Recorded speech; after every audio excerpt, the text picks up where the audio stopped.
आकाशवाणी लखनऊ से प्रस्तुत है प्रादेशिक समाचार।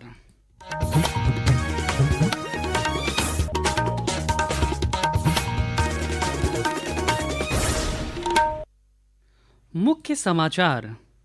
भारत निर्वाचन आयोग ने प्रदेश की 9 विधानसभा सीटों पर उपचुनाव के लिए मतदान तिथि को बदला। अब 13 नवंबर के बजाय 20 नवंबर को पड़ेंगे वोट। मुख्यमंत्री योगी आदित्यनाथ की अध्यक्षता में मंत्रिमंडल की बैठक में आज रिटायरमेंट बेनिफिट रूल्स में संशोधन समेत 27 प्रस्ताव हुए पारित। उच्चतर शिक्षा विभाग के लिए अध्यापक स्थानांतरण नियमावली 2024 को भी मिली मंजूरी। आगरा में वायुसेना का MiG-29 विमान हुआ दुर्घटनाग्रस्त, पायलट और को पायलट सुरक्षित।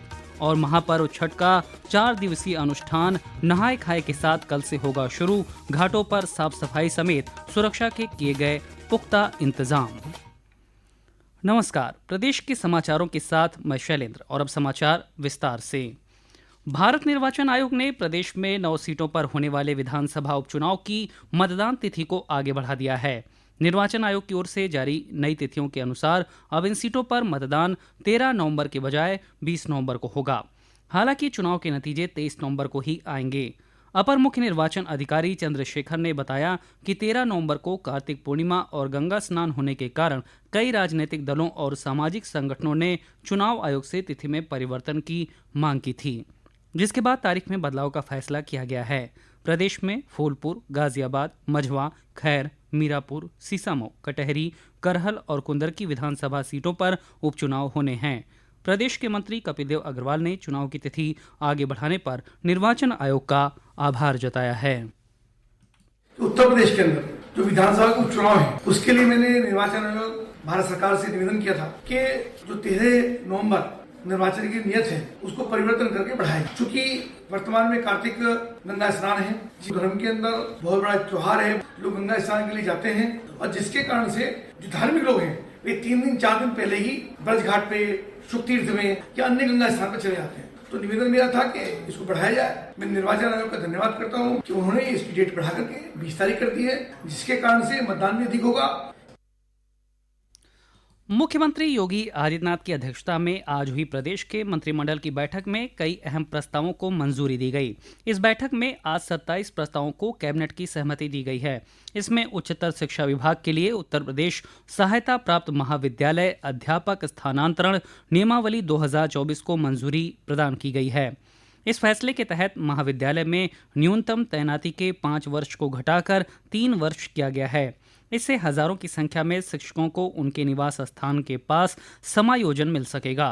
प्रदेश के उच्च शिक्षा मंत्री योगेंद्र उपाध्याय ने इस बारे में जानकारी दी। नई नियमावली इस बार लाई गई है, जिसको कहा गया उत्तर प्रदेश सहायता प्राप्त महाविद्यालय अध्यापक स्थानांतरण नियमावली 2024। और इसमें कोई खास बदलाव नहीं है, सिर्फ इतना बदलाव हुआ है क्योंकि उत्तर प्रदेश एक बहुत बड़ा राज्य है और खासतौर से महिलाएं जब अपने गृह जनपद से बहुत दूर जाती है या दिव्यांग लोग बहुत दूर जाते हैं तो उनको परेशानी होती है। तो जो 5 वर्ष मिनिमम उस महाविद्यालय में सेवा की आवश्यकता थी उसको घटा के 3 वर्ष कर दिया गया। ये इसमें बदलाव है। मंत्रिमंडल ने Uttar Pradesh retirement benefits rules 1961 में संशोधन के प्रस्ताव को भी मंजूरी दे दी है। वित्त मंत्री सुरेश खन्ना ने बताया कि इसके तहत यदि किसी कर्मचारी की मृत्यु सेवा में रहते हुए अथवा सेवानिवृत्ति के बाद ग्रेजुएटी की धनराशि प्राप्त किए बिना हो जाती है और उसका कोई वारिस नहीं है और न ही कोई नॉमिनी है तो ग्रेजुएटी का भुगतान उस व्यक्ति को किया जा सकता है। ये Uttar Pradesh retirement benefit rules 1961 में संशोधन किया गया है। अभी तक ये व्यवस्था थी कि कोई सरकारी कर्मचारी अगर अपने पीछे कोई अपना रिटायरमेंट के बाद कोई वारिस नहीं छोड़ जाता है या कोई नॉमिनी नहीं बनाता तो उसका पैसा ग्रेच्युटी का सरकार को समाहित हो जाता था। अब व्यवस्था ये हो गई, आज जो मंत्रिपरिषद ने अनुमोदन किया प्रस्ताव ये था कि अगर कोई व्यक्ति सक्षम न्यायालय से इस प्रकार की परिस्थितियों में कोई उत्तराधिकार प्रमाण पत्र ले आता है तो उसको वो पैसा दे दिया जाएगा।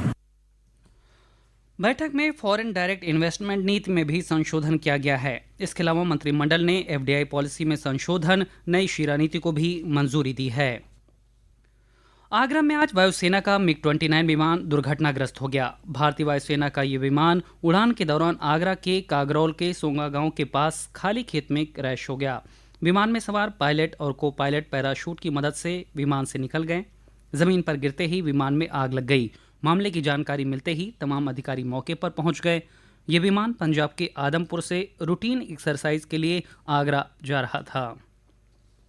ये समाचार आप आकाशवाणी लखनऊ से सुन रहे हैं। ताज़ा समाचार जानने के लिए आप हमारी वेबसाइट newsonair.gov.in पर लॉगिन कर सकते हैं।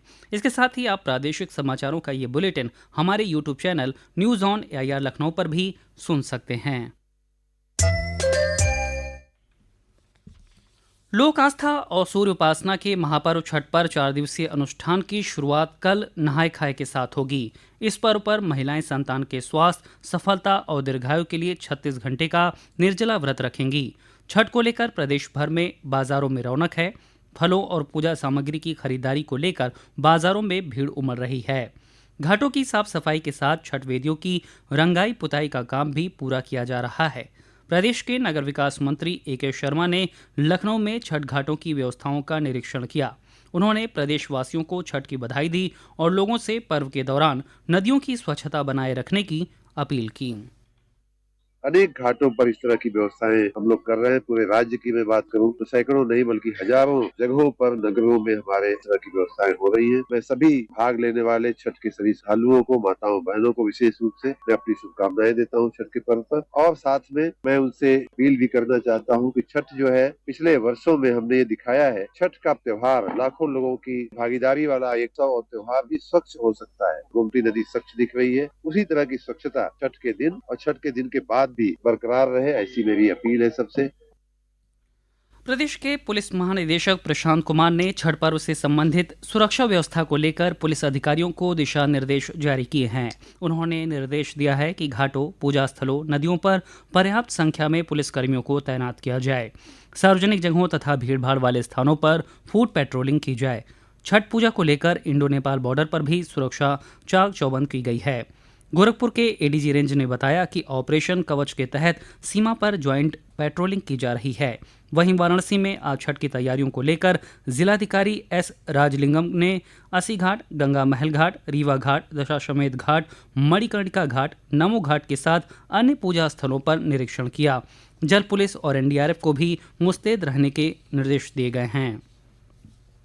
छठ पूजा को लेकर रेलवे 185 विशेष रेलगाड़ियों का संचालन कर रहा है। दिल्ली और एनसीआर से देश के विभिन्न भागों के लिए आज 25 विशेष रेलगाड़ियां चलाई जा रही हैं। इनमें वाराणसी, अयोध्या, लखनऊ, गोरखपुर, प्रयागराज, पटना, मुजफ्फरपुर, दरभंगा, सहरसा, इंदौर और तिरुवनंतपुरम के लिए विशेष रेलगाड़ियां शामिल हैं। रेलवे की ओर से 2 नवंबर से 8 नवंबर के बीच 145 अतिरिक्त रेलगाड़ियां चलाई जा रही हैं ताकि छठ पूजा के लिए लोगों की यात्रा आसान हो सके। इसी क्रम में उत्तर मध्य रेलवे ने आज 3 विशेष गाड़ियां चलाईं। वहीं कल भी यात्रियों की सुविधा के लिए 3 विशेष गाड़ियां चलाई जाएंगी और 37 गाड़ियां उत्तर मध्य रेलवे परिक्षेत्र से गुजरेंगी। उत्तर रेलवे के मंडल रेल प्रबंधक सचिंद्र मोहन शर्मा ने बताया कि रेलवे की ओर से यात्रियों की सुविधाओं के लिए व्यापक इंतजाम किए गए हैं। इसमें आप देखेंगे कि यहाँ क्राउड मैनेजमेंट के लिए हमारे काफी कमर्शियल के स्टाफ लगे हुए हैं और आरपीएफ के भी जो हमारे सैनिक हैं वो रिफ्लेक्टिव जैकेट्स में हैं ताकि दूर से ही लोग उनको पहचान सकें। जितने हमारे काउंटर्स हैं ये चालू हैं और इन्फॉर्मेशन देने के लिए लोग, जहाँ नॉर्मली एक रहता है वहाँ 3-3 लोग हमने लगा रखे हैं। एक हमने हेल्प डेस्क उधर लगा रखा है कि कोई भी अगर किसी यात्री को जो स्पेशल ट्रेन में जा रहा है उसको प्रॉब्लम है वो उसमें बता सकता है। वहाँ पे एडिशनल फर्स्ट एड बूथ हमने लगा रखा है ताकि कोई अगर किसी प्लेटफॉर्म पे कोई प्रॉब्लम आती है इमीडिएटली हमारा स्टाफ जा सके। और एडिशनल जितनी भी हमारी व्हील चेयर्स हैं और स्ट्रेचर्स सारे हमारे यहाँ पे तैनात हैं। महाकुंभ 2025 के लिए प्रयागराज में 13 अखाड़ों के पहुंचने का सिलसिला शुरू हो गया है। इसी क्रम में कल श्री पंच दशनाम जूना अखाड़े का नगर प्रवेश पूरी भव्यता के साथ संपन्न हुआ। श्री पंच दशनाम जूना अखाड़े की नगर प्रवेश यात्रा में अखाड़े के 1000 से अधिक साधु संतों ने हिस्सा लिया। इस दौरान अखाड़े के साधु संतों का स्थानीय लोगों और कुंभ मेला प्रशासन ने फूलों से स्वागत किया। 14 दिसंबर को जूना अखाड़े के आचार्य महामंडलेश्वर स्वामी अवधेशानंद गिरी की अगुवाई में अखाड़े का कुंभ क्षेत्र में प्रवेश होगा। और अंत में मुख्य समाचार एक बार फिर। भारत निर्वाचन आयोग ने प्रदेश की 9 विधानसभा सीटों पर उपचुनाव के लिए मतदान तिथि को बदला। अब 13 नवंबर के बजाय 20 नवंबर को पड़ेंगे वोट। मुख्यमंत्री योगी आदित्यनाथ की अध्यक्षता में मंत्रिमंडल की बैठक में आज रिटायरमेंट बेनिफिट रूल्स में संशोधन समेत 27 प्रस्ताव हुए पारित। उच्चतर शिक्षा विभाग के लिए अध्यापक स्थानांतरण नियमावली 2024 को भी मंजूरी। आगरा में वायुसेना का MiG-29 विमान हुआ दुर्घटनाग्रस्त, पायलट और को पायलट सुरक्षित। और महापर्व छठ का 4 दिवसीय अनुष्ठान नहाय खाए के साथ कल से होगा शुरू। घाटों पर साफ सफाई समेत सुरक्षा के किए गए पुख्ता इंतजाम। प्रादेशिक समाचार के इस बुलेटिन में फिलहाल इतना ही। नमस्कार।